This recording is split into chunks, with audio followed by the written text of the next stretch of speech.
కాపు ఉద్యమ నేత మాజీ మంత్రి ముద్రగడ పద్మనాభం గారి సంస్మరణ సభ పూర్తయింది. వేలాదిగా ముద్రగడ గారి అభిమానులు పార్టీలకు అతీతంగా ఇక్కడికి వచ్చారు. ముద్రగడ గారు చేసిన గొప్ప పనుల్ని, మంచి పనుల్ని కూడా స్మరించుకుని ముద్రగడ గారి లేని లోటు పోడ్చలేనిది అంటూ వారి సందేశాన్ని కూడా వినిపించారు. సో ఈ ప్రోగ్రాంలో చాలా క్రియాశీలకంగా వ్యవహరించిన జక్కంపూడి రాజాగారు మనతో ఉన్నారు. రాజాగారు నమస్కారం. చాలా ఘనంగా నివాళి అర్పించారు పార్టీలకు అతీతంగా చాలామంది నాయకులు. ముద్రగడ గారి గురించి ప్రత్యేకంగా మనం చెప్పుకోనక్కర్లేదు, అందరికీ తెలుసు, కొంతమందికి తప్ప. అలాంటి వాళ్ళే ఇంకా ముద్రగడ పద్మనాభం గారిని చనిపోయినా కూడా వదలకుండా ఆయన్ని ట్రోల్ చేసి ఇంకా క్షోభపెట్టే ప్రయత్నం చేస్తూ ఉన్నారు. వారు తెలియక చేస్తూ ఉన్నారో లేకపోతే ఏదైనా డైరెక్షన్లో చేస్తూ ఉన్నారో అనేది వాళ్ళ విజ్ఞతకే వదిలేద్దాం. ఇక ముద్రగడ గారి గురించి మీకు చాలా ఏళ్లుగా ఆయన పరిచయం, మీ తండ్రి గారికి కూడా చాలా సన్నిహితులు. సో ముద్రగడ గారి గురించి మీ మాటల్లో. గొప్ప నాయకుడిని కోల్పోయాం. సో ఒక్క కాపు సామాజిక వర్గం కోసం మాత్రమే అని కాదు, కానీ ఆయన చేసినటువంటి ఉద్యమాలు, పోరాటాలు అనేక వర్గాల ప్రజలకి మేలు జరిగింది. ఇవాళ ఏదైనా ఒక ఉద్యమం అనేటువంటిది ఆయన తలపెడితే ఇంకా అందులో రాజీ పడేటటువంటి ప్రసక్తి అనేటువంటిది లేదు. ఇది ఎటువంటి వ్యక్తి అయినా, అధికారంలో ఉన్నటువంటి వాళ్ళు ఎన్ని రకాల ఒత్తిళ్లు తీసుకొచ్చినా, ఎన్ని రకాలైనటువంటి ప్రెషర్స్ తీసుకొచ్చినా కూడా ఏ రోజు వెనక్కి తిరిగి చూడడం అనేటువంటి ప్రసక్తే లేదండి. సో దూరం నుంచి చూసినటువంటి వాళ్ళకి చాలా కటువుగా, చాలా మొండిగా, ఏది చెబితే విండయినా అనేటువంటి భావం కలిగించేటట్టుగా ఉండేటటువంటి పద్మనాభం గారు దగ్గర నుంచి చూసినటువంటి వాళ్ళకి మాత్రం చాలా ఆప్యాయతలు, అభిమానాలతో ఉండేటటువంటి మనస్తత్వం ఉన్నటువంటి వ్యక్తి. సో ఇవాళ ఆ వ్యక్తి దూరం అవ్వడం అనేటువంటి ఈ ప్రాంత ప్రజలకు కానీ, మరి ఎక్కడున్న కాపు సామాజిక వర్గం వారికి కానీ, లేకపోతే ప్రత్యేకించి మేము వైఎస్ఆర్ కాంగ్రెస్ పార్టీలో ఉన్నాము. వైఎస్ఆర్ కాంగ్రెస్ పార్టీ కూడా ఇది పోడ్చలేనటువంటి లోటు, ఓ ప్రత్యేకత కలిగినటువంటి నాయకుడిని ఇవాళ కోల్పోయాం. అయితే ఇవాళ దురదృష్టం ఏంటి అని అంటే, సరే రాజకీయాలు మాట్లాడేటటువంటి సందర్భం కాకపోయినప్పటికీ ఇక్కడ ఆయన్ని అభిమానించేటటువంటి వారు, ఆయనకి సంబంధించినటువంటి ఆత్మీయులు అందరం కలిపి పార్టీలకు అతీతంగా, కులాలకు అతీతంగా ఓ చక్కటి కార్యక్రమాన్ని నిర్వహించుకోవడం జరిగింది. అయితే సరిగ్గా ఈ కార్యక్రమానికి ఒక 2-3 రోజులు ముందే ఎవరో ఒకరికి నోటీస్ ఇచ్చినట్టో, లేకపోతే ఎవరో ఒకరిని అకౌంటబుల్ చేస్తూ నువ్వు ఎందుకు పలానా కార్యక్రమానికి వెళ్ళావు, సంస్మరణ సభలకో, లేకపోతే ఆయన గురించి ఎందుకు మాట్లాడుతున్నారు అనేటువంటి ధోరణిలో వెళ్ళడం అనేటువంటిది రాజకీయాలు మరీ దారుణంగా రోజు రోజుకి, అంటే మనిషి ఉన్నటువంటి సందర్భంలో, జీవించున్నటువంటి సందర్భంలో మనస్పర్ధలు ఉంటాయి, అభిప్రాయ భేదాలు అనేటువంటివి ఉంటాయి. బట్ మనిషి ఒకసారి చనిపోయిన తర్వాత, భౌతికంగా దూరం అయిన తర్వాత కూడా ఈరోజు కూడా ఇంకా ఆయన మీద అక్కసు చూపించడం, కడుపు మంట వ్యక్తపరచడం. అదే రాజాగారు, ఇప్పుడు శత్రువైనా కూడా చనిపోయిన తర్వాత సంతాపం తెలుపుతాం, పరామర్శిస్తాం, కనీసం విమర్శలు చేయకుండా ఉంటాం, కామ్గానైనా ఉంటాం. కానీ చనిపోయిన తర్వాత ఆయన్ని ట్రోల్ చేయడం, ఆయన ఒక పార్టీకి చెందిన వ్యక్తిగా చూడడం, ఆయనేమో కాపులే కాదు, ఆయన పవన్ కళ్యాణ్ గారిని ఓడిస్తానని శపథం చేశారు, అలా చేయలేని పక్షంలో ఆయన కులమే మార్చేసుకున్నారు అని చెప్పి కొంతమంది మాట్లాడుతూ ఉన్నారు. ఎస్పెషల్లీ మీరు చెప్తూ ఉన్నట్టుగా ఒక టీడీపీ ఎమ్మెల్యే అంబటి రాంబాబు గారితో కలిసి వేదికను పంచుకుంటే దాన్ని కూడా క్వశ్చన్ చేసింది. అంటే ఎందుకు ఇంకా ముద్రగడ అంటే ఆయన బతుకున్నప్పుడు చూసాం ఏ రకంగా ఇబ్బంది పెట్టారో, ఆయన చనిపోయిన తర్వాత కూడా ఆయన్ని ఎందుకు అవమానపరిచేలా, తక్కువ చేసేలా ఎందుకు చూస్తూ ఉన్నారు? అంటే చనిపోయినా కూడా ముద్రగడ గారు అంటే భయపడుతూ ఉన్నారా? అదే చెప్తా ఉన్నాను, దురదృష్టం రాజకీయాలు ఇవాళ ఈ రకంగా మరీ దిగజారిపోయినటువంటి పరిస్థితి. ఇవాళ పద్మనాభం గారి అంత్యక్రియల సందర్భంలో కూడా ఏదైతే ప్రభుత్వ లాంఛనాలు అనేటువంటి, ఆయన ఒక మాజీ మంత్రిగా ఖచ్చితంగా ఆయనకు ఉన్నటువంటి ప్రివిలేజ్ ఆయనకి ఖచ్చితంగా ఇచ్చి తీరాల్సినటువంటి విషయం అది. అయినప్పటికీ కూడా అది వద్దు అని చెప్పి దాన్ని వ్యతిరేకించడానికి గల కారణం ఇదే. ఆయన బ్రతికున్నంత కాలం వారిని, వారి ఇంట్లో ఆడవాళ్ళని, కుటుంబ సభ్యుల్ని అందరినీ కూడా ఏ రకంగా ఇల్ట్రీట్ చేశారో, వారు వాడినటువంటి భాష అవన్నీ కూడా మనకి ఈరోజు కూడా చెవుల్లో వినిపిస్తూ ఉన్నాయి, కంటికి కనిపిస్తూ ఉన్నాయి. ఎవరూ కూడా మర్చిపోలేనటువంటి విషయం.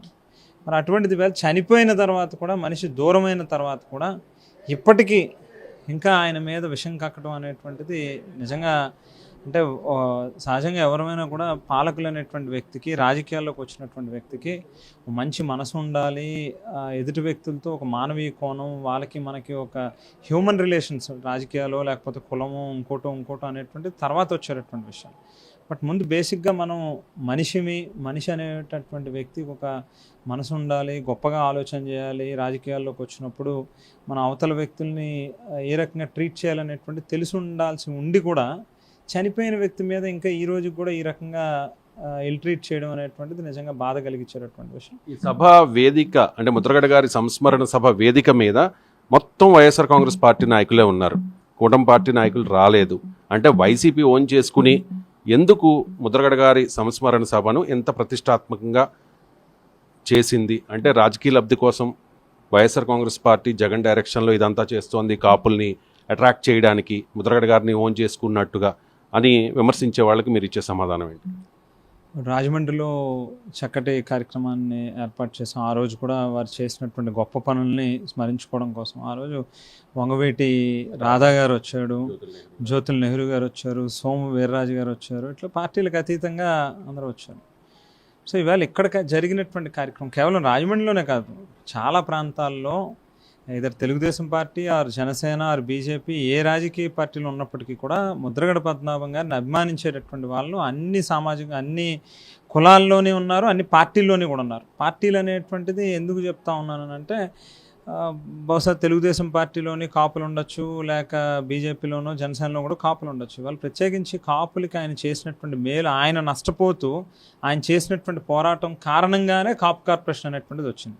కాప్ కార్పొరేషన్ వచ్చింది కాబట్టే నేను ఆ వేళ చైర్మన్గా ఉన్నటువంటి సందర్భంలో కూడా దాదాపు 700-800 కోట్ల రూపాయలు డైరెక్ట్ బెనిఫిషరీ స్కీమ్ కింద సంవత్సరానికి ఒక 1 ఇయర్కి మినిమము 700-800 crores కాపు నేస్తం ద్వారా మహిళలకి 15,000 రూపాయలు ప్రతి ఏడాది వేసామనంటే ఆ వేళ పద్మనాభం గారు కాప్ కార్పొరేషన్ పెట్టడానికి ప్రభుత్వం మీద ఒత్తిడి తీసుకొచ్చి ఏర్పాటు చేశారు కాబట్టే జరిగింది అది. సో అట్లా ఏ స్కీము కాప్ కార్పొరేషన్ తరఫున జరుగుతుందన్నా కూడా ఆయన పెట్టినటువంటి భిక్ష కిందే ఒక రకంగా ఈవేళ భావించాల్సినటువంటి అవసరం. అదే రకంగా మనం చూస్తే వివిధ కులాల్లో కూడా ఆయన అభిమానించేటటువంటి వాళ్ళు ఉన్నారు. ఇవాళ ఇదే గ్రామంలో గవర్లో బీసీ కమ్యూనిటీకి సంబంధించినటువంటి వాళ్ళు ప్రతి ఒక్కరూ కూడా వాళ్ళ ఇంట్లో ఈయన ఒక దేవుడి కింద కొలుస్తారు. చాలామంది ఇళ్లలో ఫోటోను కూడా పెట్టుకుని పూజించేటటువంటి కార్యక్రమం చేస్తారు. బాబాసాహెబ్ అంబేద్కర్ గారి విగ్రహాన్ని ఇవాళ కాపులు నివాసం ఉండేటటువంటి ప్రాంతంలో ఆయన విగ్రహాన్ని పెట్టి అంబేద్కర్ గారి మనవడిని తీసుకొచ్చి ఓపెన్ చేయించినటువంటి పరిస్థితి. అంటే సహజంగా కాపుల కోసం చివరిలో ఆయన ఒక ఉద్యమం చేశాడు కాబట్టి అది ఒకటే కనిపిస్తూ ఉంది తప్పితే దానికి ముందు కూడా మనం చూస్తే అనేక ఉద్యమాలు, ఏదైనా ఎవరికైనా ఒక సమస్య వచ్చిందంటే ఇంకా అది పట్టుకుంటే ఇంకా పట్టు వదలనటువంటి ఒక రాజీ లేనటువంటి పోరాటాలు చేసేవాడు. అందుకే ఒక ప్రత్యేకత. సహజంగా అందరూ రాజకీయాల్లో 175 నియోజకవర్గాల్లో 175 మంది పోటీ చేస్తారు. 4 పార్టీల తరపున 5 ఏళ్ళకు ఒకసారి 400-500 మంది రాజకీయాల్లోకి వస్తూ ఉంటారు. మళ్ళీ రొటేషన్ ఇంకో 400-500 మంది కొత్తగా వస్తుంటారు. బట్ ఎవరో ఒకరు ఒక తరంలో వాళ్ళకంటూ ఒక మార్క్ ఉండేటటువంటి వాళ్ళు అనేది ఉంటే ఒక రాజశేఖర రెడ్డి గారు, ఒక ఎన్టీఆర్, లేకపోతే ఒక ముద్రగడ పద్మనాభం గారు, ఒక వంగవీటి మోహన్ రంగా, ఇట్లా చాలా లిమిటెడ్గా మనం ఒక 100 ఏళ్ళు చరిత్ర, ఒక 70 ఏళ్ళు 80 ఏళ్ళు వెనక్కి తిరిగి చూస్తే గట్టిగా మనం ఒక 4-5 పేర్లు 6-7 పేర్ల కంటే మించి చెప్పుకోవడానికి ఉండవు. సో ఆ కోవకు చెందినటువంటి వ్యక్తి కాబట్టి డెఫినెట్గా భౌతికంగా ఆయన దూరం అయినప్పటికీ ఆయన తరతరాలు ఆయన గుర్తుపెట్టుకునేటటువంటి పరిస్థితి ఉంటుంది. రంగా గారు ఏ రకంగా అయితే ఈ రోజు కూడా బ్రతికే ఉన్నాడో ప్రజల మనసుల్లో ఆయనకు కూడా సుస్థిరమైనటువంటి స్థానం ఉంటుంది. అప్పటికి టఫ్ క్వశ్చన్ జగన్మోహన్ రాజా గారు మీకు, ఎందుకు అంటే ముద్రగడ పద్మనాభం గారి చివరి కోరిక కాపుల్ని బీసీల్లో చేర్చాలి అని చెప్పి, ఆ కోరిక నెరవేరకుండానే ఆయన చనిపోయారు. ఆయన వైసీపీలో క్రియాశీలకంగా ఉన్న పరిస్థితుల్లో ఆయన చనిపోయారు కాబట్టి ఆయన వైసీపీ నేత, ఆయన కోరికను కూడా తీర్చాల్సిన బాధ్యత మీ పార్టీ మీద ఉంటుంది. కానీ ఏంటి ఈ విషయంలో మీ స్టాండ్ ఏంటి? ఇక్కడ 2 విషయాలు ఏంటంటే, ఒకటి నారా చంద్రబాబు నాయుడు గారు గడిచినటువంటి ఒక 25-30 సంవత్సరాలుగా ఎన్నికలు వచ్చినప్పుడల్లా కాపులు గుర్తొస్తారు. కాపులకి రిజర్వేషన్ ఇస్తానంటాడు. ఎన్నికలు అయిపోయిన తర్వాత ఊసేస్తాడు. ఇంకా చెయ్యనిది చేసినట్టుగా, చేసినది చేయనట్టుగా చూపించేటటువంటి కార్యక్రమం చేస్తాడు. ప్రత్యేకించి కాపుల మీద కేసులు పెట్టి జైళ్ళలో పెట్టినటువంటి సందర్భాలు ఎన్నో ఉన్నాయి. అయితే ముద్రగడ పద్మనాభం గారు ఈవేళ జగన్మోహన్ రెడ్డి గారిని ఎందుకు ఎంచుకున్నాడు, జగన్మోహన్ రెడ్డి గారి బాటలోనే ఎందుకు నడవడానికి ముందుకు వచ్చారు అని అంటే, జగన్మోహన్ రెడ్డి గారు చాలా స్పష్టంగా కాపులకి బీసీల్లో చేర్చడం అనేటువంటిది అది సులభతరమైనటువంటి విషయం కాదు. ఇది కేవలం రాష్ట్ర ప్రభుత్వం పరిధిలో ఉన్నటువంటి అంశం కూడా కాదు. ఒక పక్కన కేంద్ర ప్రభుత్వం సంబంధించినటువంటి సహకారం కూడా ఉండాల్సినటువంటి అవసరం ఉంది. న్యాయపరమైనటువంటి చిక్కులు ఉన్నాయి. వీటన్నిటిని అధిగమిస్తే తప్ప చేయడం అనేటువంటిది అంత సులభం కాదు. ఊరికినే నేను ఎన్నికలకు ముందు చేసేస్తాను అని చెప్పి తర్వాత మళ్ళీ చేతులెత్తేసి చెవుల్లో పువ్వులు పెట్టే కార్యక్రమం నేను చేయను అని చాలా స్పష్టంగా ఆయన చెప్పడం జరిగింది. అయితే పద్మనాభం గారు అనుకోకుండా 2019 నుంచి 24 మధ్యలో మేము అధికారంలో ఉన్నటువంటి సందర్భంలో ఆయన మాతో పాటు లేకపోవడం, చివరి నిమిషాల్లో రావడం అనేటువంటిది ఒక రకంగా బహుశా ఆయన ఇంకాస్త ముందు వచ్చి ఉండుంటే డెఫినెట్గా లీగల్గా ఉన్నటువంటి ఇష్యూస్ని ఎట్లా క్లియర్ చేయాలి, కేంద్ర ప్రభుత్వంతో ఎట్లా ఏ రకంగా ముందుకెళ్ళడానికి లీగల్ ఇవి కూడా కాన్సెన్సస్ అన్ని తీసుకుని ఎట్లా ముందుకెళ్ళచ్చు అనేటువంటిది బహుశా గైడ్ చేసి ఉండేవాడు ఆయన. అప్పటికి జగన్మోహన్ రెడ్డి గారు చేయగలిగిన మేరకు మంచి చేశాడు ఆయన. సో 2024లో అధికారంలోకి వచ్చుంటే పద్మనాభం గారు కూడా ఏ రాజ్యసభలోనో లేకపోతే ఇంకా ఉన్నతమైనటువంటి స్థానంలోనో ఆయన ఉండుండేవాడు. ఆయన గవర్నమెంట్ని ఉపయోగించుకుని జగన్మోహన్ రెడ్డి గారిని ఉపయోగించుకుని డెఫినెట్గా కాపుల్ని బీసీలో చేర్చడం కోసం, ఏ రకంగా రిజర్వేషన్ ఇప్పించడం కోసం ఏ మేరకు చేయగలదో చేసి ఉండేవారు ఆయన. సో దురదృష్టం ఆయన లేడు వేళ. బట్ డెఫినెట్గా ఆయన వేసినటువంటి విత్తనం అనేది చాలా బలమైనటువంటి విత్తనం. బహుశా ఒక మనిషి వెళ్ళిపోయినప్పటికీ వాళ్ళు వేసినటువంటి విత్తనం బలమైనది అయినప్పుడు డెఫినెట్గా వృక్షం పెద్దదవుతుంది, ఆగదది. ఒక రోజు ఆలస్యం కావచ్చు, ఒక రోజు కాస్త అంటే ఉధృత అనేది తగ్గచ్చు, కానీ డెఫినెట్గా ఏదో ఒక రోజుకి ఆయన వేసినటువంటి విత్తనం మాత్రం ఫ్రూట్ఫుల్ అవుతుంది అనేటువంటి చెప్తాను. కాపుల హక్కుల కోసం పోరాడిన వాళ్ళలో చాలా తక్కువ మంది ఉన్నారు నాయకులు. వంగవీడి మోహన్ రంగా గారు, ఆ తర్వాత మీ తండ్రి గారు జక్కమూడి రామ్మోహన్ రావు గారు, ఇప్పుడు ముద్రగడ పద్మనాభం గారు, ఇలాంటి కీలకమైన ముగ్గురు వ్యక్తుల్ని మీ సామాజిక వర్గం కోల్పోయింది. మరి ఇప్పుడున్న పరిస్థితుల్లో మీ సామాజిక వర్గం 25% ఓట్ బ్యాంక్. మీ ఓట్ బ్యాంక్ లేనిదే ఏ పార్టీ కూడా, ఏ కూటమి కూడా అధికారంలోకి రాని పరిస్థితి. జస్ట్ కాపుల్ని కరివేపాకులా వాడుకుని వదిలేస్తారు అని చాలామంది అంటూ ఉంటారు. చాలా ఉదాహరణలు కూడా ఉన్నాయి. మరి ఇప్పుడు కాపులకు దిక్కెవరు, కాపు కాసేది ఎవరు? అంటే ఒక రకంగా అదే చెప్తున్నాను. పద్మనాభం గారు దూరం అవ్వడం అనేటువంటిది చాలా పోడ్చలేనటువంటిది. ఆయన స్థానాన్ని మరొకరు వచ్చి ఎవరో కొత్తగా పూడుస్తారనేటువంటిది అంత సులభతరమైనటువంటి విషయం కాదు. బట్ ఒకటే ఏం ఆశిస్తూ ఉన్నానంటే, ఇందాక మీరు చెప్పినట్టుగానే ఈ జరిగినటువంటి ట్రోలింగ్స్ ఇవన్నీ చూస్తే కొత్త జనరేషన్కి అసలు ఏం తెలుసని పద్మనాభం గారినో లేకపోతే ఒక రిజర్వేషన్కి సంబంధించినటువంటి అంశాన్నో లేకపోతే కాపులకి ఎవరు ఏం చేశారనేటువంటి విషయాన్నో నోటికి వచ్చినటువంటి ఎవరికి వాళ్ళు మాట్లాడడం అనేటువంటిది కొంత బాధ కలిగించేటటువంటి విషయం. పద్మనాభం గారు పేరు మార్చుకున్నాడు అనేటువంటిది హైలైట్ చేసి మాట్లాడుతున్నటువంటి వాళ్ళు జస్ట్ నేనైతే ఏమంటా అంటే, ఆయన కాపుల్లో పుట్టి ఒక మాట అంటే చాలామంది చాలా మాటలు చెప్తూ ఉంటారు. ఎలక్షన్ల ముందు చెప్తాం, లేకపోతే ఏదో ఒక ఛాలెంజ్ అనేది విసురుతూ ఉంటాం, ఏదో ఒక్కొక్కసారి వెనక్కి తగ్గే పరిస్థితి వస్తూ ఉంటుంది. బట్ పద్మనాభం గారు అందులో ఎక్కడ రాజీ పడకుండా పేరు మార్చుకున్నాడు అనేది కూడా నేనైతే చాలా గొప్పగా, అసలు మన కమ్యూనిటీలో అట్లాంటి వ్యక్తి ఉండడం. అంటే ఆయన పేరు మార్చుకోలేదు, కులమే మార్చేసుకున్నాడు. ఆయన కాపు కదా, రెడ్డిగా మారిపోయారు అని చెప్పేసి వెంకటరెడ్డి గారు ఉండేవాడు. ఆయన వెంకటరెడ్డి గారు అని అంటే రెడ్డి. ఇవన్నీ ఊరికినే ఏమనంటే అన్న, తెలియని వాళ్ళు మాట్లాడేటటువంటి వ్యక్తి నేను. అంటే అందు గురించి ఈ కార్యక్రమానికి మన రాజకీయానికి ఎక్కువ ముడి పెట్టకూడదు కాబట్టి అతిగా రాజకీయం జోలికి పోవట్లే. కానీ ఎలక్షన్ అయిపోయిన మరుసటి రోజే నేను పెట్టినటువంటి పత్రికా సమావేశంలో చాలా క్లియర్గా చెప్పారు, పద్మనాభం గారు ఆయన కోల్పోయి, ఆయన నష్టపోయి కాపులకి మంచి చేసే కార్యక్రమం చేశాడు. ఆయన అటువంటి వ్యక్తి ఏమో పనికిమాలినోళ్ళగా కనిపించాడు ప్రజలకు లేకపోతే కాపులకి. మరో పక్కన కాపుల్ని వాడుకుని ఎంతసేపు ఉన్నా కూడా వేరొకరి పల్లకి మోయడం కోసం అని చెప్పి సినిమా స్టార్లు బయటకు వచ్చి వాళ్ళు ఏదో పెద్ద రియల్ హీరోల కింద ప్రజలకు కనిపించడం అనేది ఒక రకంగా దురదృష్టం. వీళ్ళు ఎక్కడ ఎన్ని సమస్యలు కనిపిస్తూ ఉన్నాయి, ఎక్కడైనా దేని మీదైనా స్పందిస్తున్నారా, మాట్లాడుతున్నారా? పోనీ కాపు కార్పొరేషన్ ఏమైపోయింది చెప్పండి. పోనీ మిగతా అన్నీ పక్కన పెట్టేద్దాం.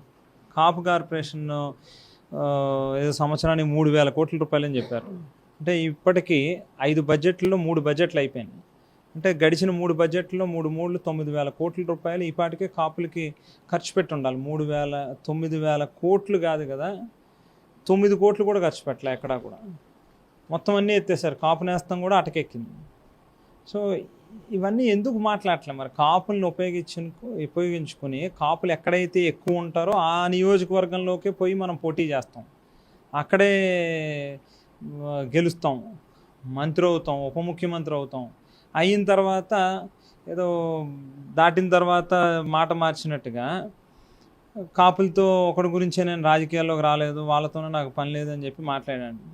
అంటే ఇవన్నీ కూడా కొంత ఆత్మపరిశీలన చేసుకోవాల్సినటువంటి అవసరం. లాస్ట్ క్వశ్చన్ జగపూడి రాజా గారు, కాపులు పెద్దన్న పాత్ర పోషించాలన్న ఒక వ్యక్తి ఇప్పుడు కాపుల్ని డిజోన్ చేసుకుంటూ ఉన్న పరిస్థితి కనిపిస్తోంది. మీరు ప్రస్తావించినట్టుగా ఎక్కువ రాజకీయాలు మాట్లాడొద్దు, ఈ సంస్మరణ సందర్భంగా మనం ఈ ప్రోగ్రాం చేస్తూ ఉన్నాం కాబట్టి ఆ పేరు ప్రస్తావించడం లేదు. సో డిజోన్ చేసుకుంటూ ఉన్న పరిస్థితి, ఇది రాజకీయంగా వైసీపీకి ప్లస్ అవుతుందా? కాపులు మీ వెంట నడుస్తారా ఇక మీదటైనా?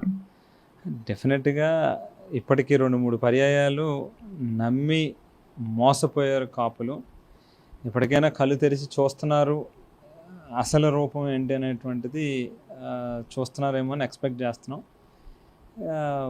వాళ్ళకి విడిచిపెట్టాలి ఇంక, అంతే. ఇంక లేదు మనం పిచ్చి సైకోలాగా ఏదో సైకో ఫ్యానో లేకపోతే ఇట్లా ఏదో కళ్ళు మూసుకొని పోయి ఇంక లేదు మాకు ఇదే కావాలన్నట్టుగా వెళ్తే దానికి ఎవరు ఏం చేయలేం. వాళ్ళని కూడా ఆలోచన చేసుకోమని చెప్తాం. ఫైనల్గా కాపులకు మీరిచ్చే పిలుపు ఏంటి? పెద్ద ఆయన పద్మనాభం గారు దూరం అవ్వడం చాలా దురదృష్టం. ఆయన చూసి నేర్చుకోవాల్సినటువంటి పాఠాలు ఎన్నో ఉన్నాయి. కొత్త తరం వాళ్ళు కూడా పద్మనాభం గారు చూపించినటువంటి బాటలో నడవాలి, ఆయనను స్ఫూర్తిగా తీసుకుని మనం అందరం కూడా ముందుకు వెళ్ళాలి అని చెప్పి తెలియజేస్తాం.